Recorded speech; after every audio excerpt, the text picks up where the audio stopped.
જૂનાગઢ ખાતે આજથી મહાશિવરાત્રિના મેળાનો પ્રારંભ થયો છે।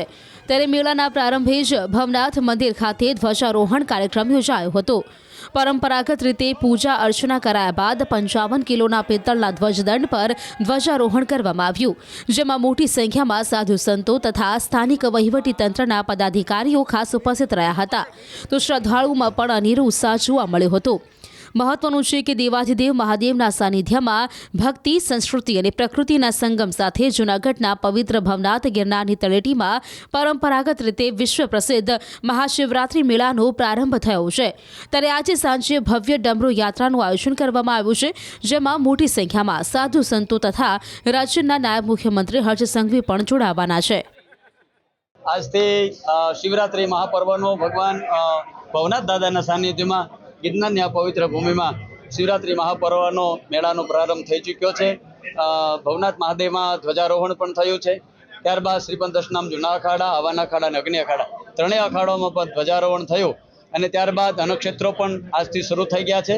ધૂણાઓ ચેતન થઈ ગયા છે અને તંત્રે પણ ખૂબ સારી કામગીરી કરી અને ગિરનાર દરવાજાથી લઈ અને ભવનાથ ક્ષેત્ર સુધી સુશોભન, લાઇટિંગ, સ્વચ્છતા, પાણી બધી જ વ્યવસ્થા સરસ રીતે કરી છે। દરેક ભાવિક ભક્તો પણ આ મેળામાં આવો અને આ શિવ ભક્તિમાં લીન થઈ આપણને આધ્યાત્મિક અને પુણ્યનું ભાથું બાંધો। દરેક ભક્તોને પણ એક નિવેદન કે આ વખતે આપણે જે ટ્રાફિકની સમસ્યા હતી, કારણ કે મોટી સમસ્યા પાર્કિંગની છે, એને ધ્યાને લઈ અને અંદર વાહન પ્રવેશબંધી છે, તો એવો આપણે આગ્રહ ન રાખીએ કે વાહન લઈને જઈએ, આપણે પણ સહકાર આપીએ અને મેળાનો આનંદ માણીએ। અને પ્લાસ્ટિક જે છે એ તો આપણે ખબર છે કે ગિરનાર એ પ્રાકૃતિક છે, એટલે પ્રકૃતિને નુકસાન થાય એનું પણ આપણે તકેદારી રાખીએ, પ્રકૃતિ અને પર્યાવરણનું જતન કરીએ, સ્વચ્છતાનું પણ જતન કરીએ। જય ગિરનારી, નમો નારાયણ। જૂનાગઢ ખાતે આજથી મહાશિવરાત્રિના મેળાનો પ્રારંભ થયો છે। ત્યારે મેળાના પ્રારંભે જ ભવનાથ મંદિર ખાતે ધ્વજારોહણ કાર્યક્રમ યોજાયો હતો।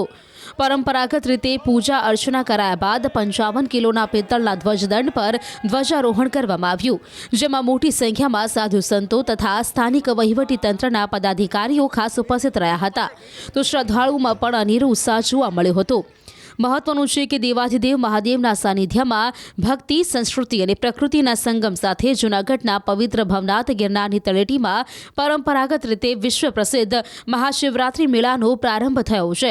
ત્યારે આજે સાંજે ભવ્ય ડમરૂ યાત્રાનું આયોજન કરવામાં આવ્યું છે, જેમાં મોટી સંખ્યામાં સાધુ સંતો તથા રાજ્યના નાયબ મુખ્યમંત્રી હર્ષ સંઘવી પણ જોડાવાના છે। આજથી શિવરાત્રિ મહાપર્વનો ભગવાન ભવનાથ દાદાના સાનિધ્યમાં ગિરનારની આ પવિત્ર ભૂમિમાં શિવરાત્રિ મહાપર્વનો મેળાનો પ્રારંભ થઈ ચૂક્યો છે। ભવનાથ મહાદેવમાં ધ્વજારોહણ પણ થયું છે। ત્યારબાદ શ્રીપંત દશનામ જૂના અખાડા, હવાના અખાડા અને અગ્નિ અખાડા ત્રણેય અખાડાઓમાં પણ ધ્વજારોહણ થયું અને ત્યારબાદ અન્નક્ષેત્રો પણ આજથી શરૂ થઈ ગયા છે।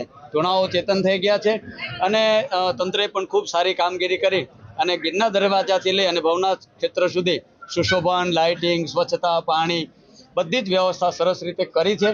દરેક ભાવિક ભક્તો પણ આ મેળામાં આવો અને આ શિવ ભક્તિમાં લીન થઈ આપણને આધ્યાત્મિક અને પુણ્યનું ભાથું બાંધો। દરેક ભક્તોને પણ એક નિવેદન કે આ વખતે આપણે જે ટ્રાફિકની સમસ્યા હતી, કારણ કે મોટી સમસ્યા પાર્કિંગની છે, એને ધ્યાને લઈ અને અંદર વાહન પ્રવેશબંધી છે, તો એવો આપણે આગ્રહ ન રાખીએ કે વાહન લઈને જઈએ, આપણે પણ સહકાર આપીએ અને મેળાનો આનંદ માણીએ। અને પ્લાસ્ટિક જે છે એ તો આપણે ખબર છે કે ગિરનાર એ પ્રાકૃતિક છે, એટલે પ્રકૃતિને નુકસાન થાય એનું પણ આપણે તકેદારી રાખીએ, પ્રકૃતિ અને પર્યાવરણનું જતન કરીએ, સ્વચ્છતાનું પણ જતન કરીએ। જય ગિરનારી, નમો નારાયણ।